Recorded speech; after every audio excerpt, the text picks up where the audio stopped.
Okay guys, দেখো হাওড়া স্টেশনে আমরা এখন পৌঁছে গেছি। হাওড়া স্টেশন, এটা হাওড়া স্টেশনের নিউ বিল্ডিং, এটা নতুন হয়েছে। আমাদের ট্রেনটা ওই নতুন প্ল্যাটফর্মেই ছিল, তো সেই জন্য আমাদেরকে পুরনো প্ল্যাটফর্ম থেকে আবার নতুন প্ল্যাটফর্মে যেতে হয়েছে। দেখতে পাচ্ছি এখানে আমরা ঢুকে গেছি হাওড়া স্টেশনে। ট্রেন অলরেডি স্টেশনে দাঁড়িয়ে ছিল, তো ট্রেনের দিকে আমরা এবার রওনা হব। রওনাটা হওয়ার জন্য মানে স্টেশনটা এতটাই বড় ছিল যে আমাদের ক্রস করতে গিয়ে যাচ্ছে। আর এদিকে দেখো আমি যাচ্ছি আস্তে আস্তে, আর আমার মা পেছন থেকে যাচ্ছে।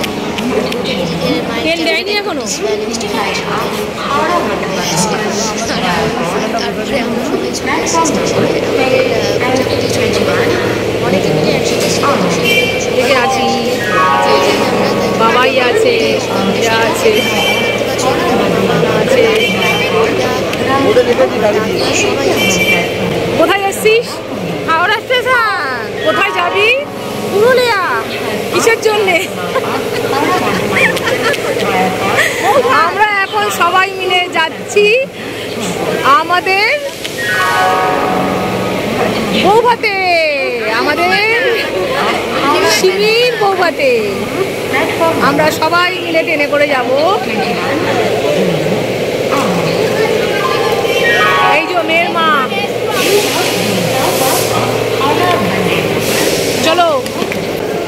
এসো সবাইকে একসাথে কালেক্ট করার পর, মানে সবাইকে খুঁজে পাওয়ার পর আমরা আবার রওনা হলাম আমাদের কামরা থেকে, মানে ট্রেনের কামরা থেকে, যেখানে আমাদের রিসেপশন করা ছিল। সবার লাগেজ চেক জন্য কিন্তু অনেকটাই টাইম লেগে গেছিলো। যাই হোক, এটা অনেকটাই টাইম দিয়েছিল আমাদেরকে। আমরা সবাই মিলে একসাথে রওনা হয়ে গেছি।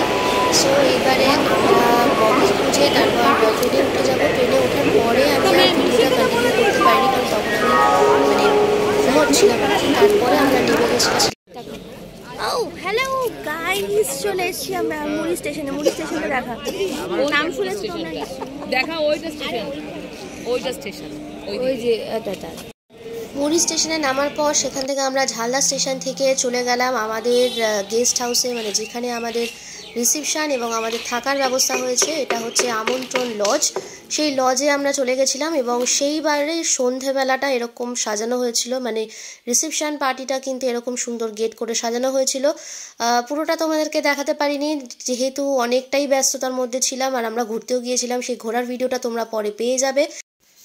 আর ছবি টবি তোলার পরে আমাদের কিছু তথ্য ছিল, যেগুলো মানে মাসিকে দেওয়া হয়েছিল। প্রথমেই তোমাদেরকে দেখিয়ে দিই, এগুলো মিষ্টি ট্রেগুলো অনেকগুলো ছিল। তারপরে ছিল কম্বল, এরকম মানে যেহেতু শীতকালে বিয়ে হয়েছে, কম্বলটা মাস্ট। বর আর কনে দুজনেরই সাজার জিনিস, চিপস, ড্রাই ফ্রুটস, সব রকম তথ্য ছিল। এই তথ্যগুলো পুরোটাই মানে ডেকোরেশনের আইডিয়াটা পুরোটাই আমার ছিল, আমি সাজিয়েছিলাম এবং আমাকে হেল্প করেছিল আমার মাসি আর আমার বোন। মানে বোন বেসিক্যালি সেলোটেপ কাটার কাজটা করছিল ভালো করে, আর মাসিও আমাকে হেল্প করেছে। আর আইডিয়া কিন্তু আমার ছিল। যাই হোক, তথ্যগুলো সাজানো যতটা মানে সুন্দর হয়েছে, দেখে সবার খুব পছন্দও হয়েছে। তোমরা কিন্তু আমাকে অবশ্যই কমেন্ট করে জানাবে সাজানোগুলো কেমন হয়েছে। ওকে, আর এখানে এত তথ্য ছিল যে ওরা মানে রাখার জায়গা পাচ্ছিল না, সেই জন্য স্টেজের মধ্যে সাইড করে একটা মানে দেখতেই পাবে তোমরা সোফার মধ্যে রাখতে হয়েছিল। আর মানে প্রথমে যখন আমি তথ্য সাজানোর কাজ করছিলাম, আমাকে অনেক ভাবতে হয়েছে যে কীরকমভাবে আমি রিপ্রেজেন্ট করে দেব। তো যাই হোক, সমস্ত রকম তথ্য সাজাবার পরে ওগুলো সবটাই ওদের বাড়িতে চলে গেছিলো এবং ওদেরকে দেওয়া হয়েছিল। ওরা সুন্দর করে সেগুলোকে গুছিয়ে রেখেছিল। আর অ্যাটলিস্ট আমাদের সাথে সবার মেশোর আর মাসির ছবি অলরেডি তোলা হলো। তারপরে অনেকগুলো ছবি তোমাদের সাথে শেয়ার করলাম এবং যে জিনিসটা সবথেকে ভালো লেগেছে, ওদের ওখানে কিন্তু একেবারে সবাই ফাটিয়ে নাচ করছে এবং ফাটিয়ে আনন্দ করেছে, যাকে বলা হয়। খুব ভালোভাবে নাচ গান ওরা করেছে এবং মাসির সাথে কিন্তু মানে সবাই ছবি তুলেছে, এটা একটা মেন জিনিস। আর ওদের বাড়ির তরফ থেকে মানে বরপক্ষ বাড়ির তরফ থেকে কিন্তু ওরা ডিজে নিয়ে এসেছিলো, সেই কারণে কিন্তু সবাই খুব ভালোভাবে নেচেছে এবং খুব আনন্দ করেছে। এখানে দেখতেই পাচ্ছ দূরে ওরা নাচ করছে এবং ওদের জন্য আলাদা একটা স্টেজ বানানো হয়েছিল, যেখানে ওরা সবাই উঠে নাচ করছিল। যাই হোক, আমাদের দেখেও খুব মানে আনন্দ লাগছিল। আর মাসির সাথে তো মানে সবাই আমরা ছবি তুলেছিলাম। সব কটা ছবি তোমাদের সাথে শেয়ার করতে পারিনি, কারণ সব ছবি আমার কাছে ছিল না। আমার কাছে যেগুলো ছিল আমাদের ফ্যামিলি এবং আমাদের রিলেটিভসের ছবি, সেগুলো তোমাদের সাথে শেয়ার করলাম। কেমন লাগলো তোমরা কিন্তু অবশ্যই কমেন্ট করে জানাবে। আর খাওয়া দাওয়া কিন্তু একেবারে অসাধারণ ছিল, আমাদের খুবই ভালো লেগেছিল খাওয়া দাওয়াগুলো। যদিও বা পরের দিনকেই আমাদেরকে ট্রেন ধরে বাড়ি ফিরতে হতো, তো সেই জন্য আমাদের মনটা একটু খারাপ হচ্ছিল, কারণ মাসিকে ছেড়ে চলে আসতে হবে। বাবার মাসির সাথে কখন দেখা হবে, কবে দেখা হবে তার কোনো ঠিক নেই। যাই হোক, তো সেই জন্য মনটা একটু খারাপ হয়েছিল, আমাদের সবারই খারাপ লাগছিল। কিন্তু মাসিকে কিন্তু একেবারে পরীর মতো লাগছিল, খুব সুন্দর করে মাসিকে সাজিয়েছিল। আমার মাসিকে দেখতে এমনিতেই সুন্দর, যে রূপেই দেখো তারাই একেবারে মুগ্ধ হয়ে যাবে যাকে বলে।